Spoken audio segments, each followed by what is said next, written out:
Welcome to Deep Look, Ultiworld's weekly show about everything going on in Ultimate. We are live on YouTube as we are most Tuesdays at noon. I'm Keith Raynor and joined by frequent guest host. I feel like we need a separate title for what you've become to the show. Like friend of the show just doesn't capture it. I want to be more committed than that. I want to take our friendship further. Edward Stevens joining us here again on the show for a mailbag episode. We're going to be opening up the mailbag, getting to your questions. We got a couple things to touch on prior to that. Edward, welcome back. Thanks. I think periodic idiot would be a great title for me to have on the show. I think that encapsulates my role here pretty well. Pick ruiner. I don't think we have any picks this week, but my favorite thing about jumping on the show is it usually means I'm ruining either yours or Charlie's picks for the weekend's action. I feel like periodic is complimentary to your idiocy. But I pick ruiner is great. I love it. Let's jump right in though. You'll have to bear with us here for your trivia question of the week. Constant idiot during trivia question of the week.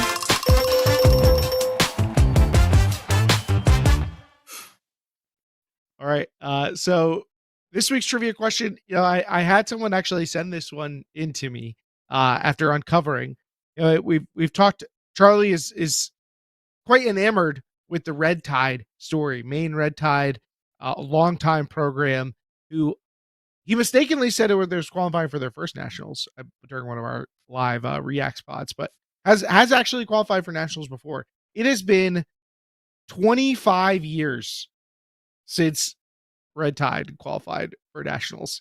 So excluding Red Tide, what is the longest streak between nationals appearances? Which team do you think has the longest streak between nationals appearances at the club level ever? Where does your mind go when you hear that question? What an absolutely diabolical question, Keith. I started playing organized Ultimate in the fall of 2003, and I don't think I could have named a nationals team until about 2 years after that. So this is really stretching the boundaries of my knowledge. I know there are some old teams out there, and I'm gonna have to think through it. I'm tempted to go grab one of the nationals programs from years past. They always list former participants, and I could just grab a name out of there. That might be cheating. This one's coming in like an Ovechkin one-timer. Like you're just sticking your glove out in a spot and hoping you guess the right one, I guess. While you take a second, figure out where you want to line up your shot to take your swing here as I mix the metaphors. I'll tell everybody about Breakmark Anniversary. You don't got to guess about what you're getting with them. You're getting great service, and you're getting even lower prices on their core sublimated items. It's their 20th anniversary this year. To celebrate, they've been doing giveaways on Instagram every Friday, and they are lowering the prices for their core sublimated gear. So that means you can get short sleeves and reversibles for $35. Yes, you heard right. $35 for sublimated gear, $30 for the shorts. And you can get all that with the same great customer service that you come to know for Breakmark. So check them out at breakmark.com. Edward, you think you got any ideas here as to who could have the longest gap between club nationals appearances? What team? I really don't know, but I'm gonna stick my glove out, and I can't remember if they were first-time qualifiers a couple years ago or if it had been like 30 years since qualification. But I'm going to go with Eugene Darkstar. I know they're a very old program. I can't remember the exact lore. That is my very best attempt at an answer here. That is geographically incredibly close. Like you're about as close as you could get geographically to the correct answer here. Do you want to take another stab at it now that I've given you laid out a hint for you?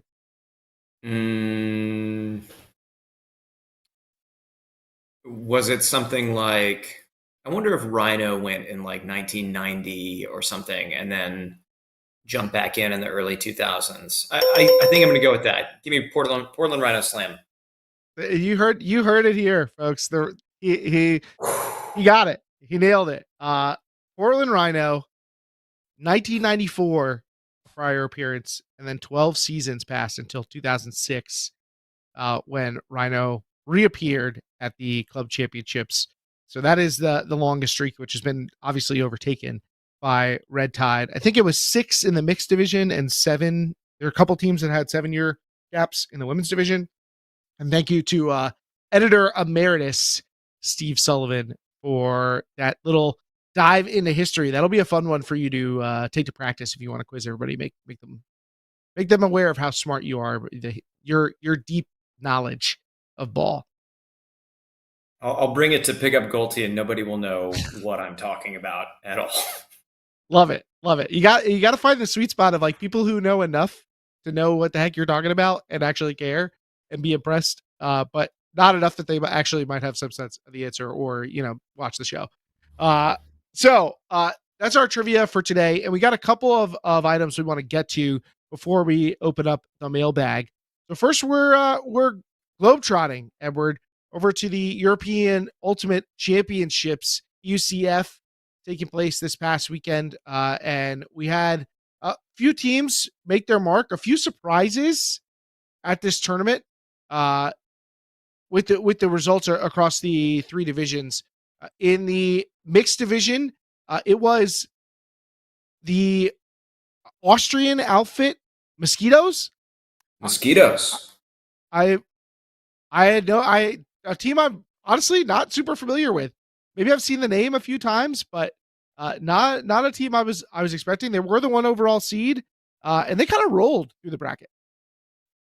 Yeah, they beat Deep Space in the final. Deep Space were one of the teams expected to contend. And I look at this Mosquitoes team, and I'm looking down the roster. We've got Lainey Meister with 3 assists in the final. Marcus Hammerl with 3 goals. I'm encountering every single name for the very first time. They could all be breakout players of the year, as far as I know. We'll leave it to our European editor, Sean Colfer, to sort through that. But yeah, a big run through the final. And I didn't know they had Mosquitoes in Austria. I fear that mosquitoes are ever present. Certainly they're annoying here in Connecticut, but they're successful in Austria and now in the European stage, taking home the win, the gold medal in mixed. In the open division, it was Clapham. In the final. Wait, breaking. It's just coming across my desk right now. Clapham lost in the semifinals. You say what? And Mooncatchers ends up taking it down. But I think maybe the biggest story is Clapham taking the 14-13 loss to Wall City in semifinals. Yeah, Wall City, you're going to recognize a number of names from that German World Games team.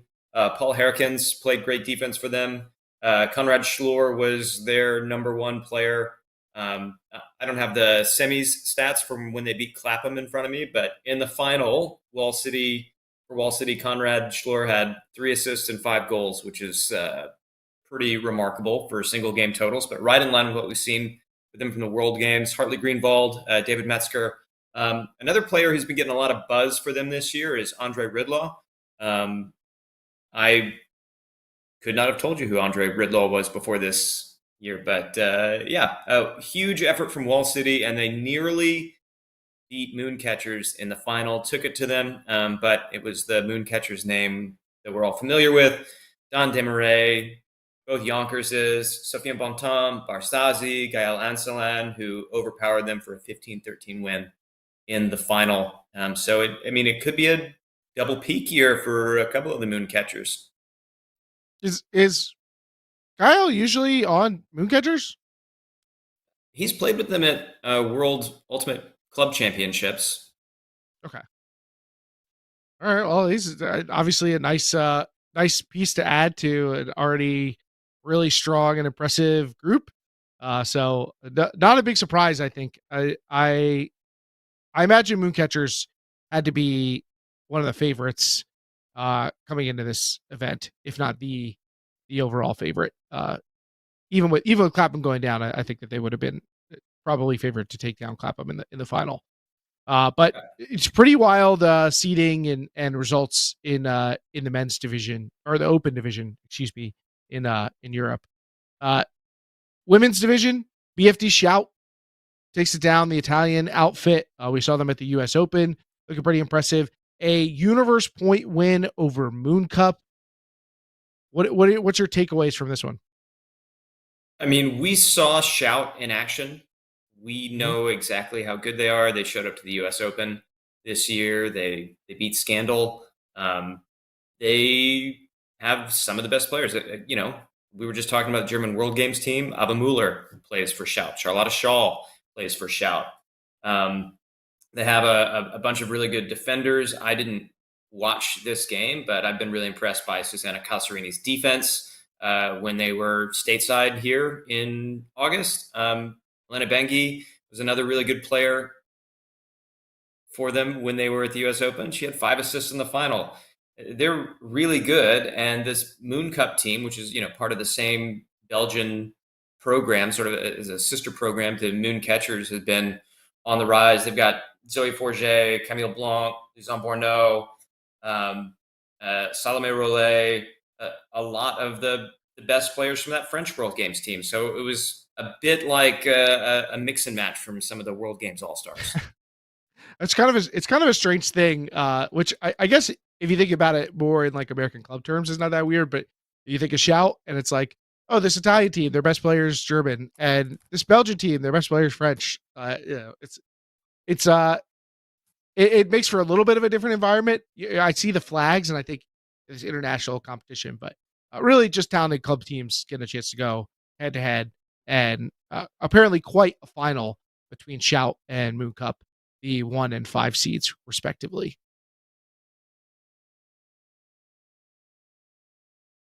Uh, so that wraps us up for EUCF.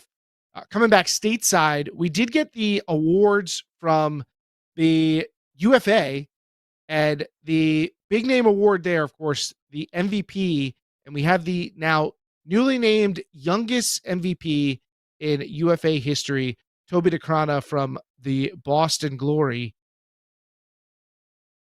DeCrana, 22 years old. He led the league in total scores and just had an incredibly productive season. Fastest player, I think, to ever record 100 assists, as reported on the UFA site. So really just an impressive season for him, who was rookie of the year last year. So 2 years in the league, he's already collecting tons of hardware with rookie of the year, champion, and now MVP all there. Keith, what is the opposite of disappointed and disgusted? Because that's what I uh, think he is right now. Proud and elated, something like that. It's exactly what I was going to come up with. I am proud. I want the Instagram post, Toba. If you see this, we want the I am proud and elated at the performance of myself and the Boston Glory in the UFA this year. Well earned. I mean, he was a top candidate for the award from wire to wire. Tremendous season from both the team and the individual. We had a subs only opportunity to listen in on a conversation about our top 25 players list, which is coming out probably later this week, and we probably will be talking about it on the show next week. But Toby DeCrana featuring prominently, and it's hard not to be convinced by the way that he played in the UFA this year. So he was fantastic, and I think this is not a huge surprise based on how the season played out for him to end up at this award. Um, Toby DeCrana will see in action at the upcoming club championships. And we have not made our formal announcement on our social media, on the site, of our live streaming schedule. So we're going to debut it here for you. We have the live stream plan schedule for the club championships for the initial pool play. We'll have tons of games. We're going to have a showcase stream in every round, as well as field pass in every round with a roving camera. So the chances of you missing a great game are basically zero. And this is our schedule. You can see the pre-planned games at the top with our pool play on Thursday. We're kicking off with Scandal and Molly Brown. Quite a showcase matchup to start with. Got Exist and Tower in the mixed division. Revolver and Machine, potentially the two favorites in the men's division, taking each other on in pool play. And then Shame and Dragon Thrust. Have they ever played any good games against each other? Anything crazy ever happened when they've faced off? I don't know, but you won't want to miss it just in case there's a new chapter entered into that dramatic story. So quite a lineup we've got on the showcase field, and we also have 4 games of field pass in every one of those rounds, and will into the bracket as well. Edward, what do you see when you're looking at this schedule? What gets you really excited? Well, first off, I think it's a really interesting slate of the 4 showcase games. You've got 3 of those matchups where you can really dive into the history. Scandal and Molly Brown have a really long history of playing each other, and you could argue that after Molly won their championship a couple years ago, it's been all Scandal since then. So the question is, has there been an inflection, or are they still really competitive with each other? Revolver Machine played a tremendous final at Pro Champs this year. Although Machine, lost by, I think it was 4 points, but they were playing without Don Desmarais. So if everybody's healthy, where does that matchup fall? And of course, both of them were semifinalists last year. And then Shame and Dragon Thrust, you mentioned. I looked at the matchup history. 6 out of their last 11 matchups have gone to Universe Point, including their last 3. I think we're in for fireworks. They are 2 of the year in, year out premier teams in the mixed division. I think that's going to be gangbusters. And then we've got this one kind of wild card matchup between 2 really good teams with amazing sort of on disc female matching throwers in Jolie Cribs for Exist and Robin Fennig for Tower. Really interested to see who plays the better game, and they have 0 playing history. I don't think they have a single game against each other on record yet. So that's kind of the wild card of the round. Big prove it game, I'd say, for Tower. But would you be shocked if Robin Fennig carried another team to semifinals? I don't think so. Plus, big player of the year implications potentially in that face off. So very, very exciting schedule. Taking a look at Field Pass as well. We've got quite a few good games. Obviously, there's more than one great matchup in a round. Plus, you never know where the surprises and the upsets are going to come, the close calls that we see. So we've got a pretty good spread of teams across these. We tried to get a good look at most of the teams. Obviously, we can't quite get to everyone, although with the roving camera, we may end up getting every team by the end of it. Also worth noting that we will be, for I think the first time ever, live streaming the third place games. Maybe not the first time ever. Maybe we have done this before. We'll be doing the third place games because those have implications for which teams will qualify for the World Ultimate Club Championships. So we will be doing the third place games on the last day of the tournament, so you can see who's going to make it to WUC, as it is. This schedule, any game jump out of you as one that you're must watch, Edward? If I'm picking one for a must watch, and I would pick several. But if I'm picking one, I'm picking that 3:45 game between Riot and Bent.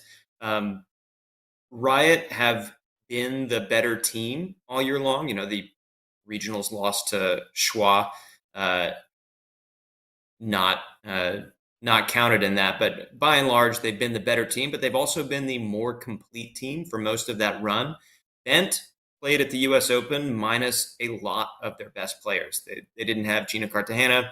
Abby Heckel went out early. Samia Ismail went out early. And they picked it up and also gave Fury a pretty good game at that tournament, playing shorthanded. And I'm really curious to see what Bent can do with a full roster, which is what I think they're going to have in that game against Riot. And this could have major implications for the pool and the bracket. Bent showed up great at Nationals last year. I want to see what kind of foot they get started out on this year. For me, I think I have to pick from the 2-3 games in the women's division because I think those are going to be so pivotal in seeing who could be the quarterfinals teams that could potentially get an upset over some of the top seeds. I think if I had Schwab Archa and Flipside Sixers, both very intriguing. I think that Schwab Archa almost could take the cake, but I think I got to go with Phoenix Molly Brown ultimately to see how that pool is going to shake out.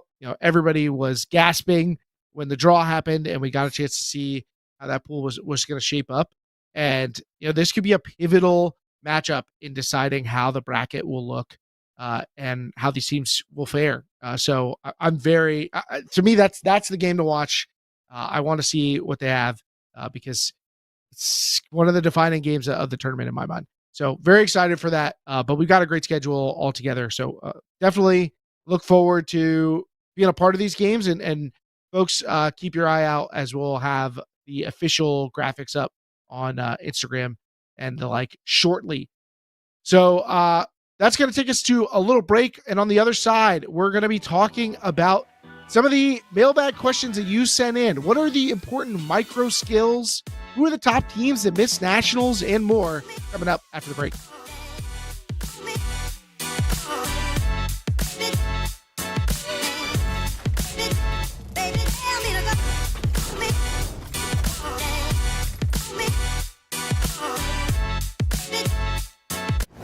The game's biggest stars on the game's brightest stage.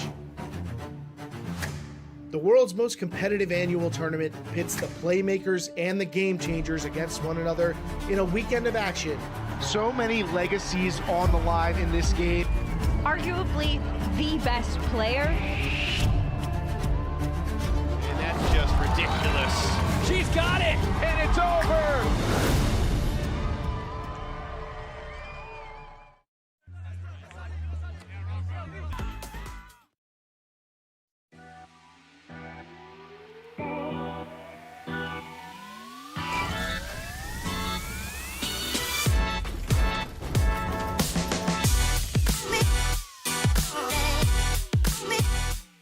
We're back with Deep Look. Keith Raynor joined by Edward Stevens to open up the listener mailbag.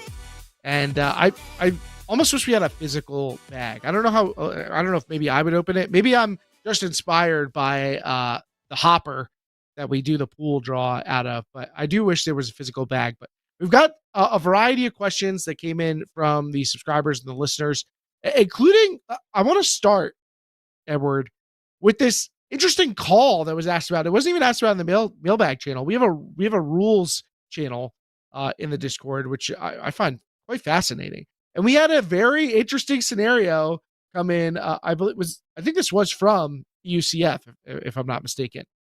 This holding a ticket. Take a look. To the quarterfinals in his hands, goes up straight.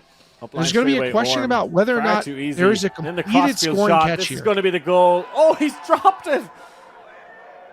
Oh, has he? I think that was a turnover. They're celebrating like it's a goal, but no, he dropped it. He dropped it. It looked like he caught it and went to celebrate, but I think that is a turnover. Wow.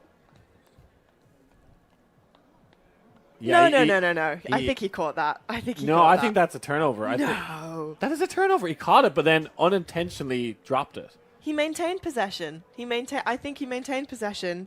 You have to maintain through the catch. I think that's a turnover.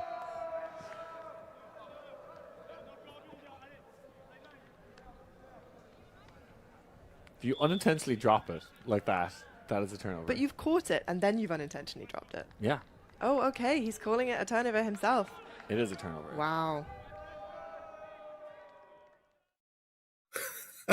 That is that's a wild one. This takes me back to like you occasionally get the clap catch spike, which just don't. It's not worth the risk. It's not worth inviting the suspicion about what you're doing. This was obviously a little less intentional than the clap catch spike, but that same kind of question of did you completely catch the disc?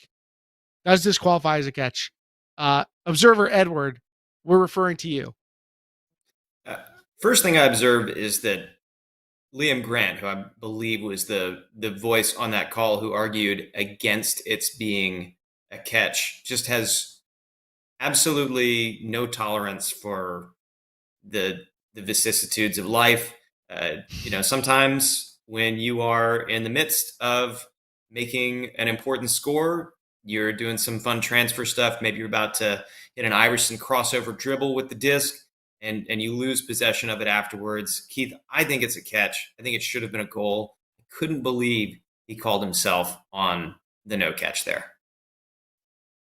I actually think my perfect alignment is with what happened. I think by rule, this is probably a completed catch.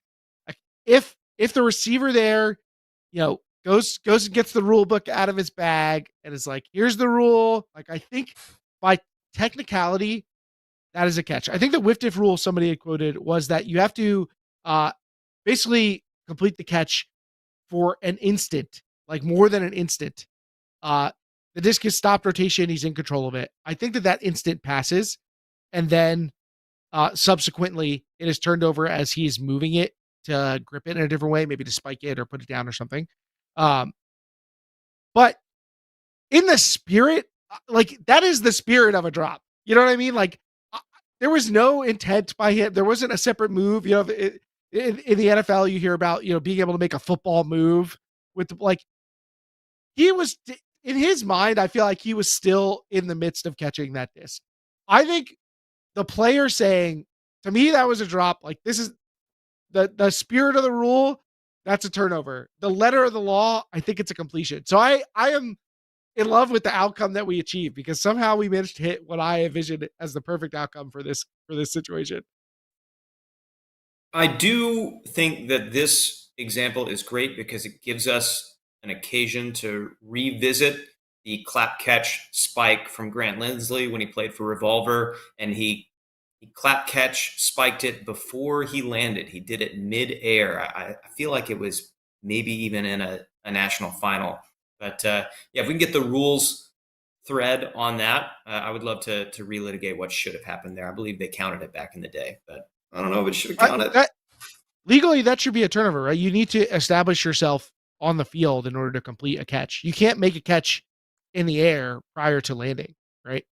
Because subscribers, figure it out. You wouldn't have to land in bounds. Like you could just jump in the air and catch it and then spike it before you hit the ground or something. I don't know. I think you have to be on the ground to complete a catch. Certainly to complete a score. You can't score in the air. So that is the one that sticks out of my mind when I said the clap catch spike. Like that is the one that comes to mind the most. It's just such an own goal. There was a player going back to the NFL. There was a player, Adonai Mitchell, this weekend who did the classic fumble as you reach across the goal line. And he didn't do the worst one, which is when you throw it behind you to spike it, but you haven't actually entered the end zone. But he was trying to change hands to hold it up in the air, but still bad. And that is clap catch spiking. Like don't give up free goals for no gain. You gain nothing from it. So don't do it. Benji says, I think clap spikes are turnovers by virtue of being elite cringe. And unfortunately, we can't litigate the rule, but the spirit of the thing, yes. I do think Benji. clap spiking is fat L's. And I feel like I've established my position there. Let's dig further into the mailbag, Edward. Do you have one that you want to go to next? Yeah, absolutely. This one's broader. We're gonna take it deep out, and this was a fun conversation. I think it's still ongoing, maybe in the mailbag discussion thread. But what is your S tier micro skill? And emphasis on the word micro. Like there are some skills like, oh, I throw a forehand well. That's not a micro skill. That's a skill. Oh, I'm good at handler defense. That's not a micro skill either. That's still too big. We're talking like tiny skills. Like maybe you know the perfect way to tie your shoes so that they give you the right amount of tightness and the right amount of flexibility, and that helps you move better on the field. That's completely made up. But I think that qualifies as micro. Keith, what's your micro skill? So help me here. Help me define how small you have to be to fit into the term micro. Because the ones you're talking about are like very micro. When I first thought of this answer, I thought of things that are smaller than I am a good thrower or I have a good forehand or whatever, but or maybe I have a specific type of forehand in a specific situation. Or one that pops to mind to me is the rate at which you can pivot. the speed at which somebody can pivot, I think is a super underrated skill. But does that qualify as micro? Yes. Yeah, pivot speed is micro. Yeah, if you have a very quick pivot, you are very difficult to mark. And it is something that I see from throwers who have good throwing skill, like good fundamentals, but still have trouble breaking the mark, especially like throwing off the line. It's because they're slow. They're slow to pivot. So I think fast pivoting is a great micro skill that is very, very applicable and useful to the game in a bunch of ways. That's one I Are would you a think of. fast pivoter? No, I'm not. I think it's actually a weakness in my game. Like, I think I'm a pretty skillful thrower, and the fact that I'm not a fast pivoter makes it hard. Anytime I've played against like really elite club players, I find it's very hard for me to break the mark. And basically anybody below that, I feel pretty confident I could break the mark. But and part of it's just I just don't think I pivot quickly enough to be able to get off my different release points. So I've had trouble whenever I've had to play against elite players because of that. So yeah, not a strength to mine, and maybe that's a reason that I think of it as being such a valuable skill. The one I came up with that I put in the thread, and I think this actually applies to me, is I'm really good at getting people to retract bad calls. It comes up like once or twice a tournament, maybe, but whether it's against me or I'm on the field and it's near and I have good perspective, I have found a way to keep my cool, describe the play as it happened, and get people to take back the really egregious ones. If we're getting deeply micro here, we're going way down to we're shrinking to whatever, I can't even remember what they call it in like Ant-Man, where they like violate the laws of physics, the quantum realm or whatever skills here. I would say the timing of my cheers after scores. And this is something I notice on many teams that I both coach and coach again. People often start cheering too early after a score. And then you have two separate sidelines that are not aligned with their cheer timing. And it's because they went too early. If you go too early while people on the field are still making noise, you will not have a connected, unified cheer that gives you that like big oomph you get from the audio, the stereo style, two sides of the field, everybody's yelling. You have to wait a beat in order to time it up. And I think that's something I have skill for. Also good at counting in. A bunch of people talked about pull catching in the thread. I think I'm really good at getting a perfect count of when I'm going to bring the disc in. And when I catch pulls, I count it in. So I say 3, 2, 1 as I'm catching the pull, letting my teammates know like play is beginning. Like we have possession of the disc, we're moving it. And I think I nail that count pretty much every time. That's huge. I think now you're effectively micro. You got those on purpose. Any other ones you want to highlight, or should we move on to the next mailbag question? Let's move on to the next mailbag question. Okay, well then this lets me ask my own mailbag question, because you know what, it's my show, at least in part, so I get to ask one. Who are the most important club players this season? Not the best, not even quite the most valuable. Who are the most important players to the club season? Define that how you wish. Are you just going to make me dive right in? Okay, I think maybe the most important club player, we can go by division here. I think the most important club player in men's right now, with apologies to Rafi Hayes, who I think like we talked about and I wrote about for his Player of the Year award last year. He kind of makes the whole offense click into place for Rhino. I think right now it's Mac Hecht for Revolver. His ability to change pace, to unlock any section on the field is what is keeping that Revolver offense humming. You could honestly make the same argument for Michael Ing on the defensive side. He does so much to keep everybody else in line and keep them getting breaks. But I think if I'm picking one player in the men's division, it's Mac Hecht for that reason. And women's and mixed, I'm a little less certain. In women's, I want to go with Dawn Colton, just because I've seen the difference in Phoenix with her versus without her this year. And she's got the, what did they call that thing in like ancient China? It was like a divine manifest or something. Uh, somebody help me out with the terminology, but it's like she knows that like the hand of the game belongs to her and is doing it in so many ways for that Phoenix team that I think she might be the most important player on the field. Errol says divine mandate question mark. Is that what you're looking for? I think so. I think I'm looking for not divine familiar with this. mandate. Mandate of heaven, Jack Charles Oh, says. that's it. Mandate of heaven. That sounds like it's it. Yeah, that I feels feel right. like Don That feels Colton right. has the mandate of heaven. Thank you so much. Anybody you want to pick from the mixed division, or do you want me to jump in here? I mean, Fennig's a really easy call. You know, Tower don't earn a bid when she's not on the field.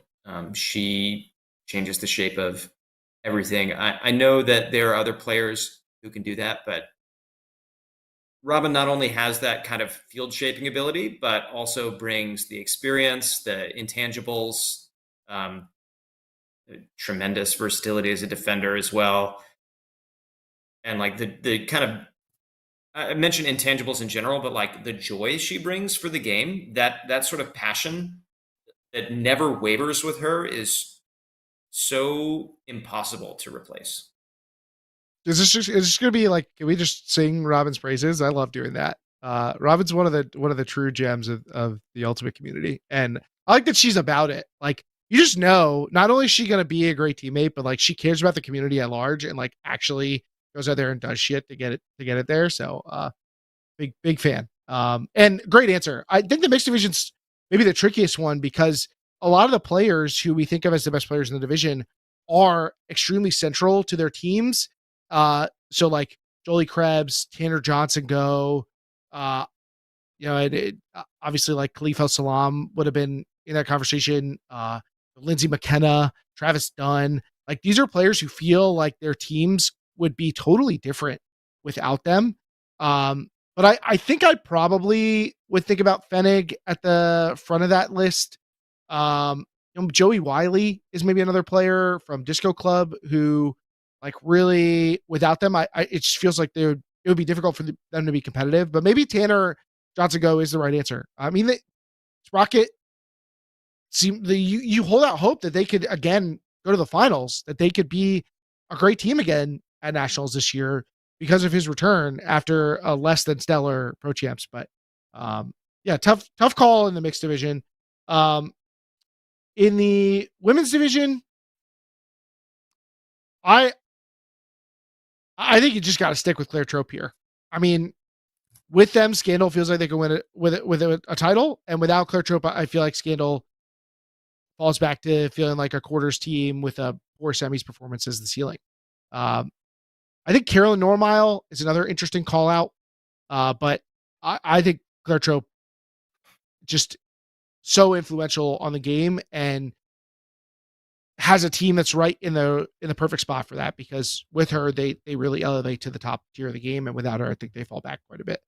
And in the men's this one I'm not exactly sure where to go. I think you're probably right to go with Matt Hecht. He brings such an individual skill to that revolver team, but they're still so deep. It's like hard to feel like they couldn't survive without one more piece. So maybe the answer to me,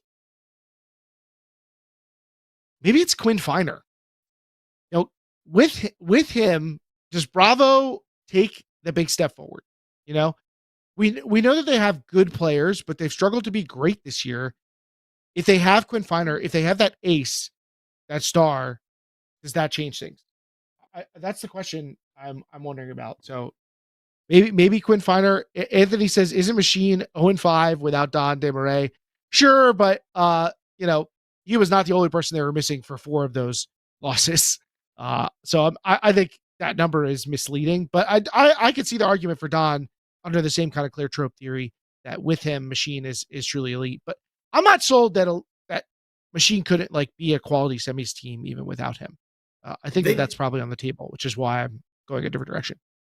They beat Pony. He left really early in that semi and pro champs as well. I can't remember if it was like the third or the fourth or the fifth point, but he left really early, and Machine won that game as well. So I think they have what it takes. One name from the men's division that I thought of after the fact was Matt Kuchahanis from Ring. I don't know where they are without his handling and his game control and his leadership, which obviously has been there basically for the last decade with various teams he's played on. Good one. Brett Holzmeyer, maybe another player who plays such a huge role on his team that we'll see what they could look like, but it's been kind of a disappointing run for Chain, so they'll have to turn around at Nationals. On to the next one. Where do you want to go? All right. Looking at what we've got here. Okay, this one is so fun, and I'm just going to read it all. This one comes from Max Charles. The header is, are injury subs overpowered? And here's the context. Barring a referee intervention for a serious injury concern, other sports usually treat knocks and minor injuries as a disadvantage, requiring that you play at a player deficit until a possession or score is completed, charge you a timeout, or something like that. Meanwhile, in Ultimate, you get to stop the game basically whenever, potentially even reversing a score or turnover. We often see, quote, injured players return to the game within a couple of points. Okay, obviously, spirit of the game solves all this. Again, I'm reading. But would you make any changes to how injury subs work? And Max has a suggestion that we'll wait and I will then read his suggestion afterwards. So are injury subs overpowered? Max Charles says, great question in the chat. Excellent. The answer to the question, just straight up, is yes. Injury subs are overpowered. They are essentially a lever you can pull at any time that obviously offers clear advantages for your team. And the two counterweights to that are primarily spirit of the game, but secondarily the fact that the other team also gets to make a change to their lineup. But I've certainly seen injury subs that are more advantageous to the team not calling the injury. So it's not like that doesn't happen. But despite that fact, I have trouble coming up with a system that I still think is much better than where we're at, because the reason injury subs are the way that they are is because we think that it's more important that we give players a safety net than it is that we have full competitive equity. Like, we are willing to sacrifice some of the fairness potentially of the game and leave that hole vulnerable because we think it's so important to ensure that players are safe. And when you start to build in things that disincentivize calling injury, you also start to open yourself up to players playing injured and risking additional injury, especially with stuff like concussions that are basically self-reported. Like you can't just outwardly tell if someone has a head injury. So I think that, I'm willing to, I know this phrase belies my point, but throw out the baby with the bathwater here because it's so important. So I think that, like, having something like, if you sub out with injury, you shouldn't be able to sub back in on the same point. Like, I think that's probably reasonable because it is a measure for additional safety. But I think it irks everybody when somebody goes out with an injury and then like 2 minutes later they're fine and back on the field, especially if that injury came at a perfect time. But we have the rule structure this way where everything is superseded by an injury. Like, you call an injury that stops a score that, even though it totally wasn't involved in the play, it still stops play. Like, most of the time you'll let that pass, but by rule, it still supersedes all other action. So the reason for that is because we take it seriously. We want to make sure that players are safe, and it's more important to us than it is to make sure that the game is completely fair. So I think if I had to choose between like some harsh limitations on injury subs and just having them the way they are, I'm choosing the way that they are. Okay. I want to acknowledge that you said a lot of reasonable things, Keith. Thank you. Thank you. But how cool would it be if on an injury sub, there was like a visible timer for when the sub gets to take the field? Or, Max suggested a 3-throw delay or something. I think that is reasonable, but maybe not the coolest. The coolest would be like a timer where the person coming into the game has to wait on the sidelines for 10 seconds, and the 6 other players on the field have to do their best to scramble without him. And then that player comes charging in like a closer from the bullpen and tries to get set up quickly in the midst of play. That could be a micro skill, like getting set up quickly to actually play defense or play offense under those circumstances. And I don't know. I think that would be a lot of fun. You sure you don't want it? You open up some pretty crazy snake in the grass opportunities. Like your timer goes off and you don't actually go on the field. And then you wait. No, I now I'm also picturing the kind of like playground element of, because, in Ultimate, we do our own counting. So somebody on the sideline who's getting ready to sub in is sitting there counting down to their arrival. 10, 9, I'm coming. 8. So, I think that's entertaining. But one, that count's going real fast, I bet. If stall counts are to be believed. No. I've thought of this. Fast. No, Keith, I've thought of this. Players from each team have to stand next to the injury sub player, and they have to count down in unison. Can they be holding them back like they're a bulldog, like breaking off the leash, like you? Oh, it'd be like a rodeo. Chains. Yeah. You just open the gate. Oh, that would be so good. No, I mean, I worry that all of these mechanics, like encourage, I don't want to say straight out just injuring people, but maybe less trying not to injure people. I guess the incentives already exist.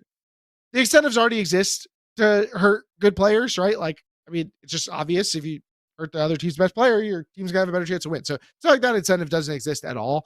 But it does start to like penalize the team who's having an injury, which is gonna feel especially bad if the other team is the reason if your player gets backpacked and has to go off the field with an ACL, and then suddenly you got your team member has to stand there and wait 10 seconds and you got to play down a person. Like, how brutal is that going to feel?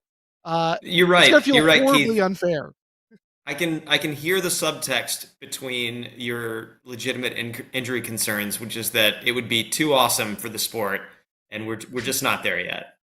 The GA in chat says the non-injured team picks this up. So a team calls it, team A calls injury, team B gets to pick which player subs in for them. Okay, what if that's too good? I think. What if it's like a trapdoor game? We're going to pick 3 players and you get to pick the one of them that you want to sub in, it's convoluted, but that makes it good. I'm all about convoluted solutions. Mostly I'm here. We figured this out. USAU, are you listening? They are, don't they listen to all of us? Yeah. Isn't that have you guys read the fine print when you sign up for that membership? The Elite Players Rules Committee, take it up in your meeting in December. All right, on to the next one here. Okay, so this is a one we have occasionally hear pop back up, and this one comes in from Matty Jackson. In other countries, he supposes there's a separate club season. I'm going to paraphrase. There's a separate club season between the open and women's divisions and the mixed division, so that a player could theoretically play in both mixed and then a single gender division. So what are the pros and cons of having this separated? And do you think that people in the US club scene would support having the mixed club season be separate from the women's and men's divisions play? All right. Can I answer this just as a fan right now? All right. I was hoping you were going to say with a limerick, but sure. Yes. As a fan, go ahead. There once was a season called Mixed. Just as a fan, I want to see all the best players eligible for a division gathered in one place. I don't want to see it diluted. I want to see Jolie Krebs and Rachel Mast and Robin Fennig playing in the women's division along with everybody else from a fan's perspective, I would like to see the separation. I unless you separate it out to where, like Windmill, where Lev Kovalchuk played both the mixed and the women's division because they staggered the rounds in that way. But that's seriously like what I want in my heart of hearts to see. I want to see Caleb Denacor back in the men's division and Joey Wiley back in the men's division. And Khalif El Salam in the men's division for the first time in his career. Like these are players I want to see competing with the likes of Rafi Hayes and Christian Boxley and Don Desmarais, or with Anna Nazarov and Dawn Colton and Carolyn Normile. Like I want to see all of them mixed together, and then we can have a mixed division for whoever else wants to play mixed, and then mixed can have its time in the sun to be like the thing that people are focused on the most when it happens. So from a fan's perspective, I like it. From a logistics perspective, I think there are probably a lot of cons. I wholeheartedly agree. Like, I think from a spectator perspective, like in La La Dreamland, where we don't have to deal with the realities of hosting 2 club seasons, it's awesome. But the fact is, right now the calendar is already too compacted, so it's difficult to find a space into which you could place this season. Maybe you could run it concurrently with the college season, but like you're taxing the resources already. And how are we going to find venues and places to host tournaments? Logistically, I just don't think it works unless like the semi-pro leagues disappeared, or unless like you made the club season my off proposed 6-week club season. Like, could you do them back to back if they were each 6 weeks long? Yes. But otherwise I have trouble seeing how it would work. Maybe there's some world in which you basically like every other weekend do it. And then if somebody wants to opt in for playing that often, they can. If weekend 1 is women's and men's division PEC East, and then weekend 2 is mixed division PEC East, and you are legally able to be rostered to play in both of those tournaments, and that continues, that pattern, all the way through the season and into the series. Club regionals happens over 2 weekends, and nationals as well. You could see how that's a logistical challenge, but maybe there's some way to make that work. Like that could be fit into the calendar, and players could opt in for the full-on wear and tear. I'm sure you'd see some people like taking the regular season pretty easy if that were the case. But maybe that's probably the only way I could see something like this working without there being a major change in how the calendar is right now. I just don't think, especially elite players, really have the bandwidth to add on to their calendar this way. Yeah, but the rules don't really have the bandwidth to allow for my weird rodeo bull idea on injury subs either. So if we're living in the best of all imaginable worlds, I think we should do it.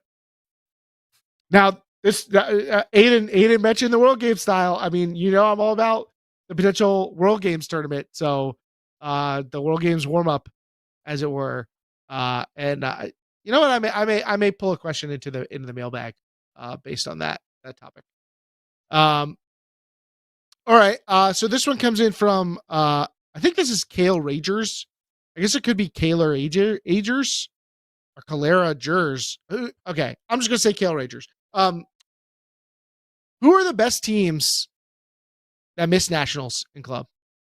I need them ranked, even across division. I don't want you to separate them by division. Who are the best teams?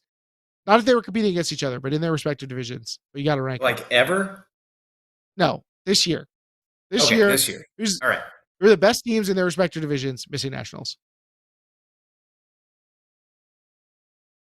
All right, we're crossing divisions, right? For your rankings, yes. Okay. But you're considering them within the context of their own division.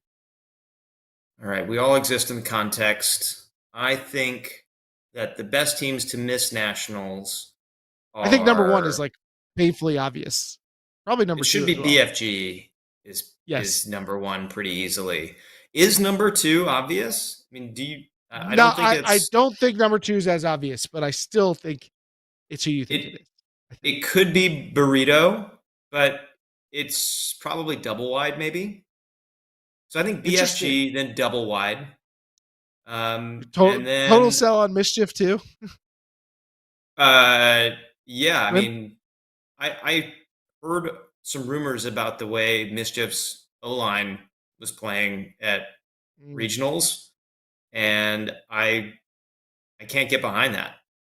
So yeah, I think BFG number 1, double wide number 2. I actually have a sneaky pick for number 3, which is Montreal Mephisto. I know they didn't show up at regionals that well, but they were so good at the Canadian Ultimate Championships without Malik Ojay-Samar that I feel like they're a much better team than we're giving them credit for, and they could be kind of like a dark horse contender at WUCC next year. yeah, I went in with Mephisto going into regionals, and I paid the price, but I still see the talent on that team. How about Darkwing? Wasn't somebody in our Discord telling us how wrong we were for not including Darkwing in the? I'm just taking shots right now. Well, I don't think Someone's Darkwing mad that was we it. didn't include Darkwing in the challenger list for our Northeast regionals, and then they like went 0-3 in full play or something.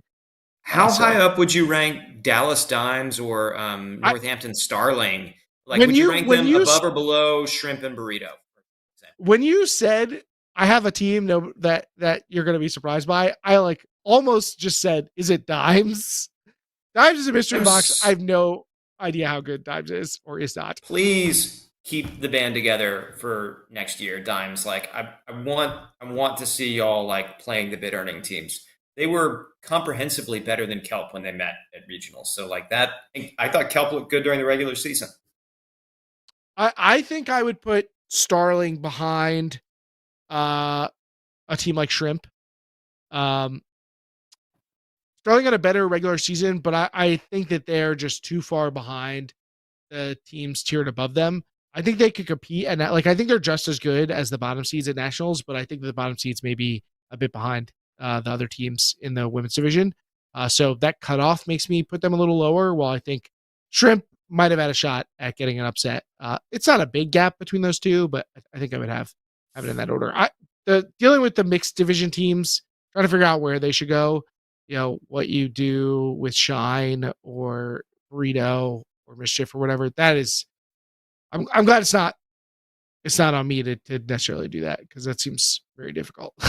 Well, I got one more name um, for you that I think could be considered in like that kind of 4 or 5 range. Toronto Union. They didn't have a shot mhm. because they had hybrid in the Great Lakes, but I think and they didn't show up anywhere. I think during the regular season with a full roster. But you look at those players and they have the makings of a pretty good team. All right, all right. I can see I can pick up what you're putting down here. I follow that. What mailbag question you want to take next? All right, let's talk team names. Team names is near and dear to my heart. I've named a couple teams over the years. I name my summer league team every year. The question is, and this comes from Brian Jones, who's always thinking through the most important parts of Ultimate like this. Why is there a lack of plural team names? And is that a good thing that we have so many singular team names? You think of Pony, Schwa, Union, Molly Brown, Phoenix, Chain Lightning. I'm just pretty much any team name you could look at is going to be singular. How did that happen? Do we like it? Yeah, I'm looking through. What's the first plural team name you think of? Condors. Condors. Okay. I happen to be looking at Sixers. So that qualifies, but that makes there's 2 women's division That teams, just it? Sixers and Dimes. In the men's, I'm just looking at our top 25. Men's division has Condors, and that's it. And in mixed, yeah, I'm not. Polar Bears is the only top 25 plural team, I think. So, Yeah, they're rare. They're definitely a rarity, but I think that that's probably true across major sports, which I think influences a lot of our team naming conventions in some ways. It's just kind of like I don't think that's true at all in baseball or football or maybe even in the NBA. I think there's probably more plural team names than singular team names. So I'm pushing right back on what you've just said. But I do think that there are plenty of singular team names, and I guess why are they so ubiquitous in Ultimate? I mean, some stuff is like weird conceptual stuff, like shame, like that. It's not a like it is a thing, but it's not a tangible thing. I don't know. So, do you have a theory as to why it has happened this way?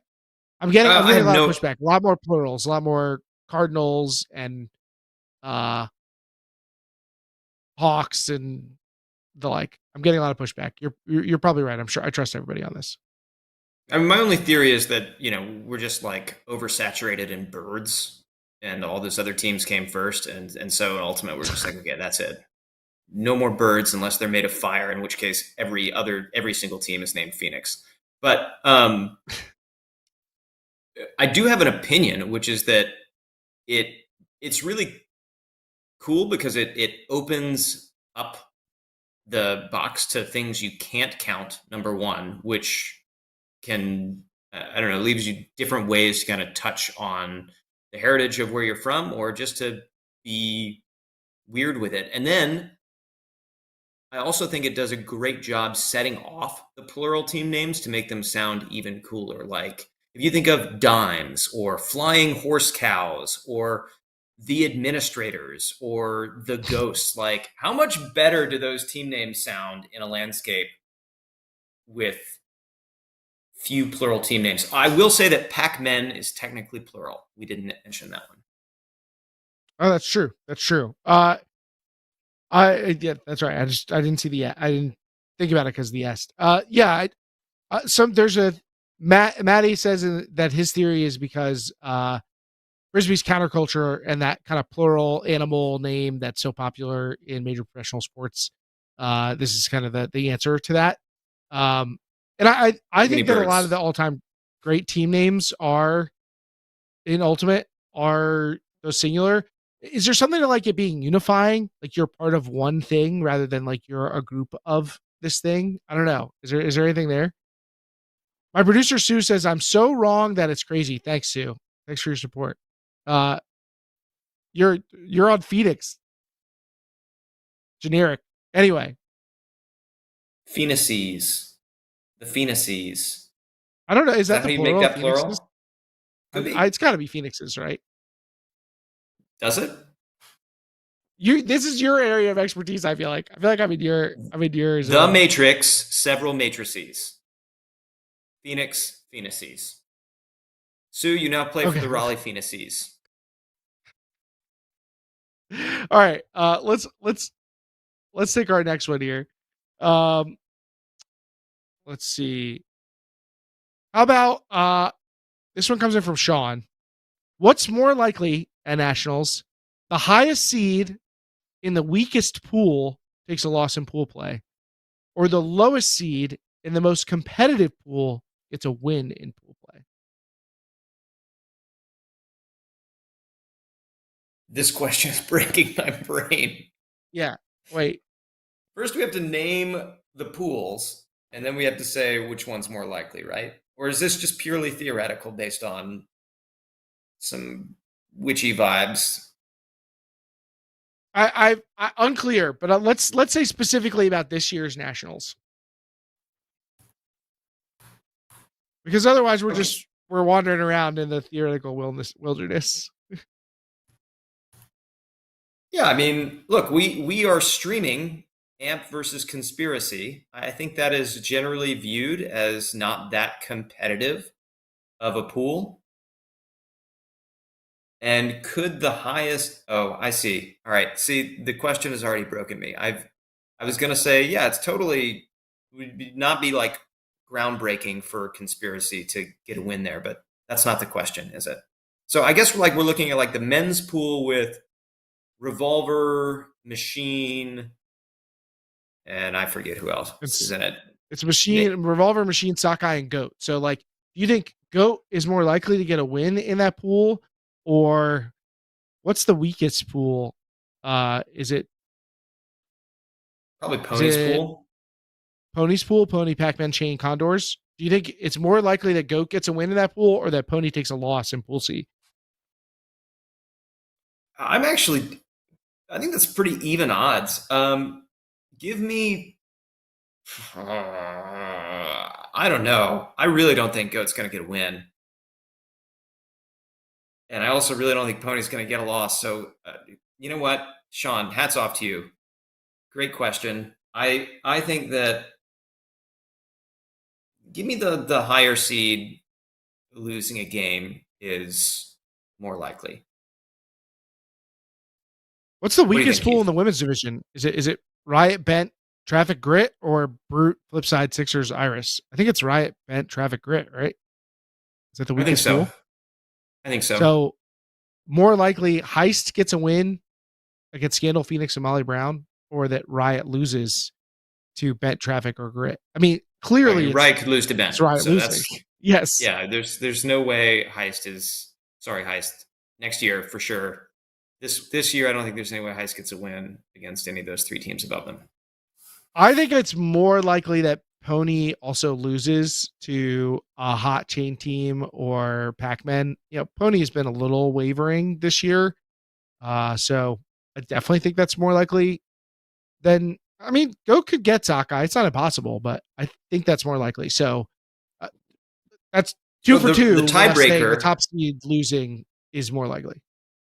Okay, and let's see if it's cherries all the way across the slot machine here.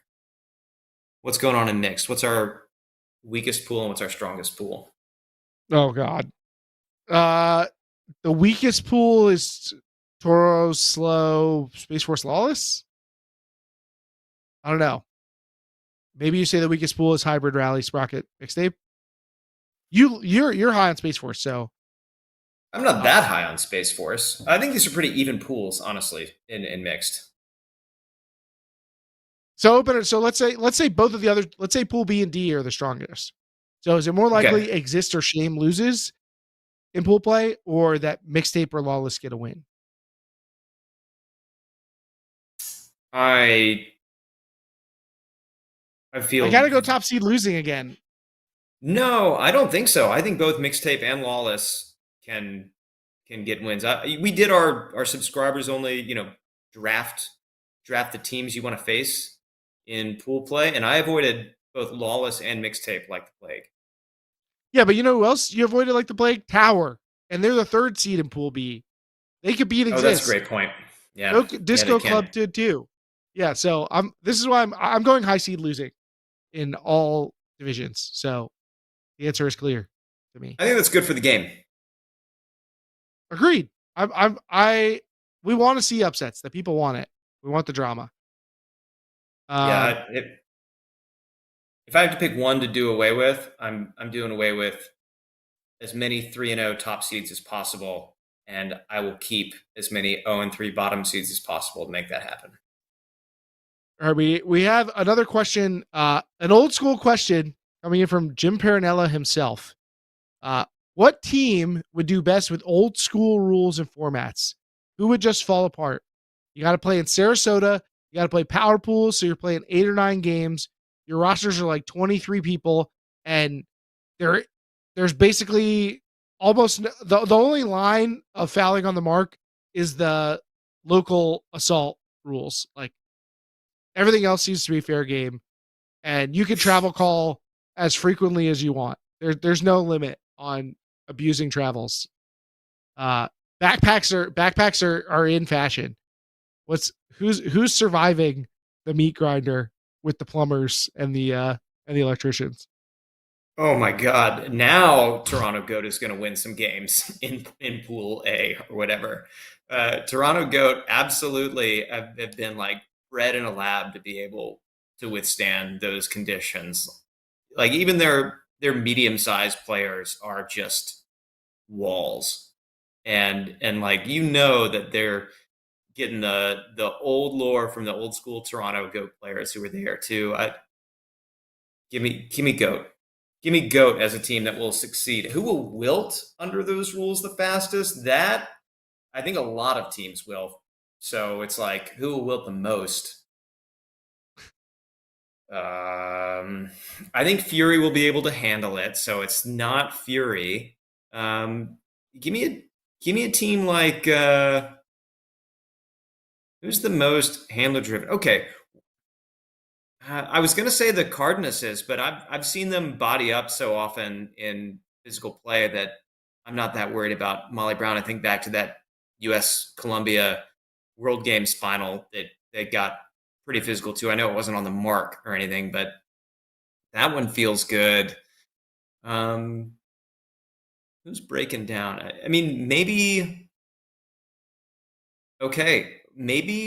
Revolver, because all of a sudden that knocks their little full field weave that they've been busting out so much this season. Like, what's Raquan Atkins going to do if when he catches the disc, instead of having space to pivot and throw a quick release, amazing something, all of a sudden he's getting, mauled by Mike McKenzie. Yeah, I think you also have to consider depth here, or having powerful, strong star players who have a ton of motor. So who can kind of rough handle the rigors that are going to come with this. So teams that I'm thinking are going up here. Bravo, I think they benefit from this. Chain probably benefits here. Fury, as an just unreasonably deep team, benefits. Brute Squad, they're physical, they're comfortable digging in. I think they benefit. I think all the lower seeds benefit because you can make the game about something else other than skill. Oh yeah, Benji says don't discount the wind. Yes, it's also windy in Sarasota. Oh right, we're playing in Sarasota. I think all the lower seeds benefit just in general, just across the board, because you can now make the game about something else other than how good you are at Ultimate. Mixed division. I think Dragon, Disco Club probably benefit here. Disco Club especially for the wind, yeah. Yeah, Tower also a team. Robin Fennec is going to give you a superpower in the wind. I think all of those teams benefit. I'm a team that I'm struggling with is Dig. Dig's got a lot of beef. I don't know if they're the team that you want to try and out physical, but you already can't get around Ned Dick or Jeff Babbitt when they're holding the disc. Yeah. But do they also seem a little soft? I feel like they're gonna crack under a barrage of calls and fouls.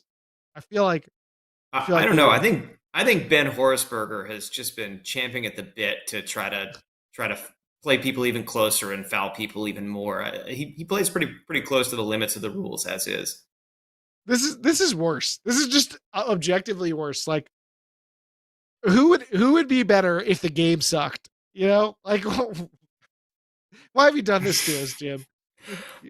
One thing I do want to know is he mentioned power pool, so nobody's getting eliminated in pool play as well. I think that's another thing that plays into Toronto Goat's hands, because I didn't think they had a chance of leaving pool play with elimination in play. But if they can get into a power pool, I don't hate them to work their way back into the bracket from that point after going 0-3 in pool play and beating up everybody.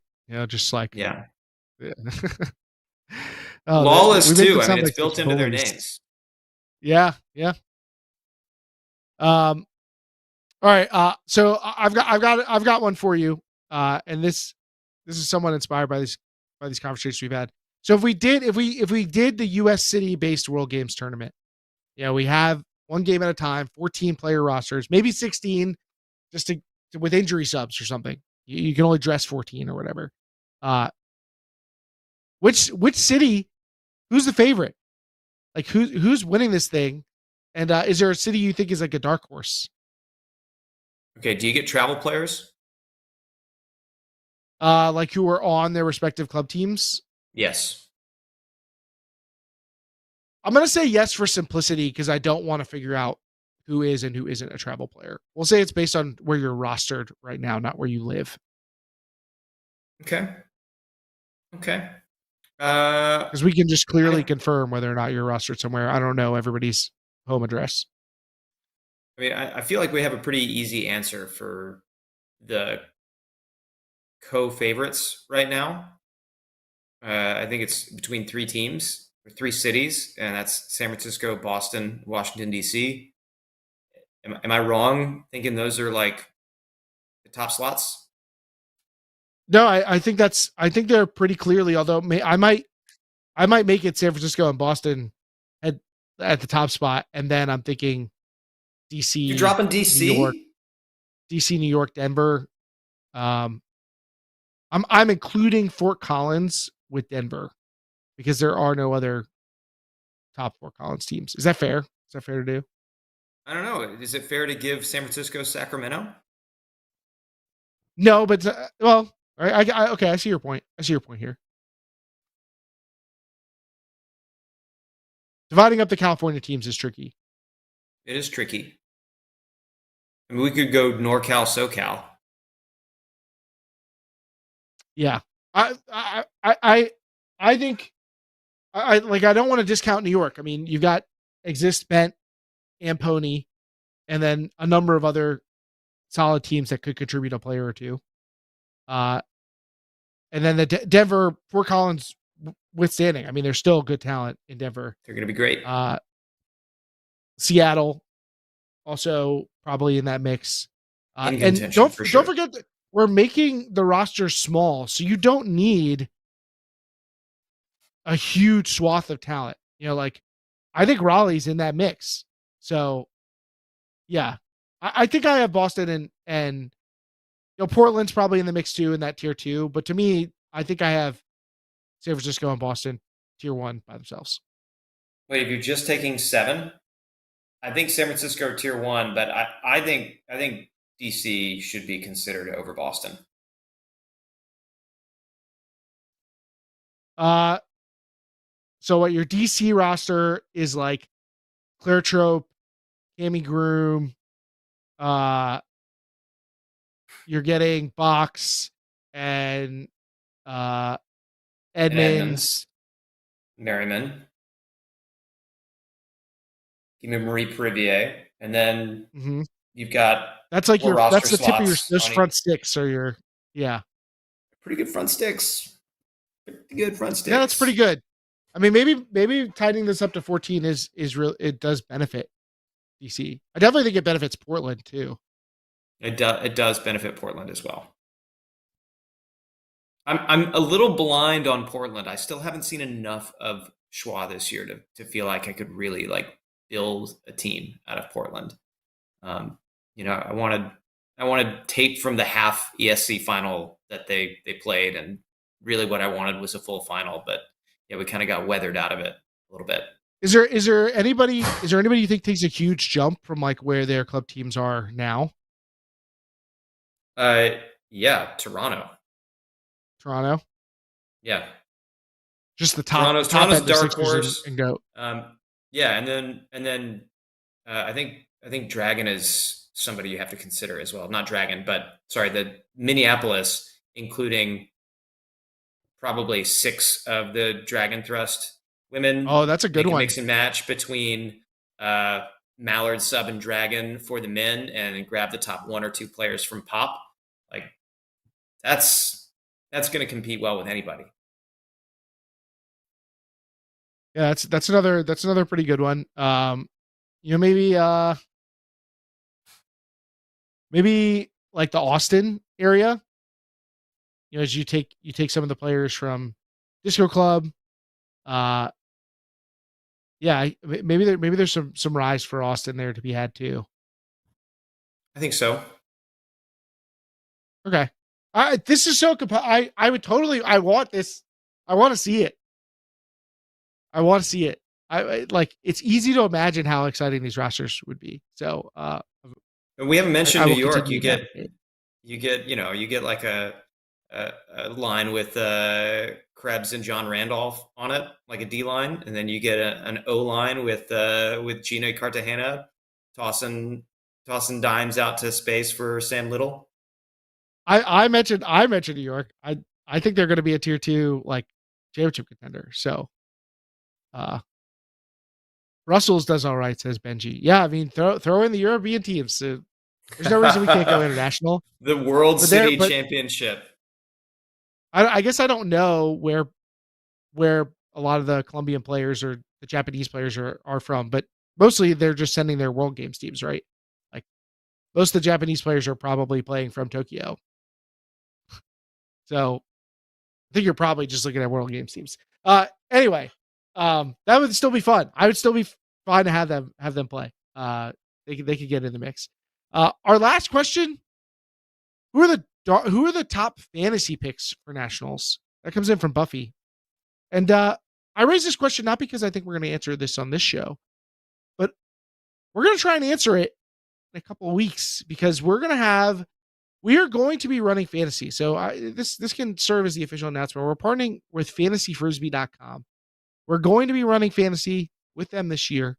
And we're going to make some live picks on the show for who we think are going to be our best fantasy picks.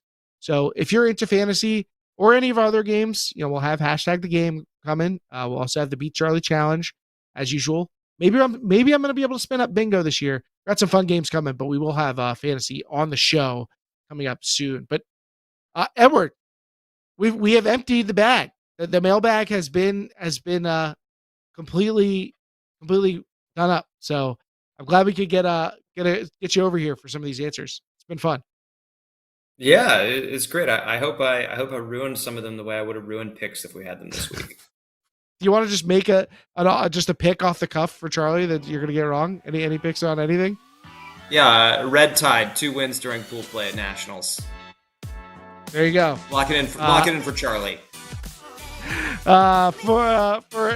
For Edward Stevens and we're missing Charlie. He's under the weather, but I'm Keith Raynor. This is Deep Look. See you here next week, and we'll let you know when we've got our sub bonus plans lined up. And I think we're gonna do some betting odds for the club championship. So Nationals approaches. Excited. We'll see you next week. You're on Deep Look. Should have been Ghostbuster singular last year. That works. Man, I was really wrong about that plural. This is wrong.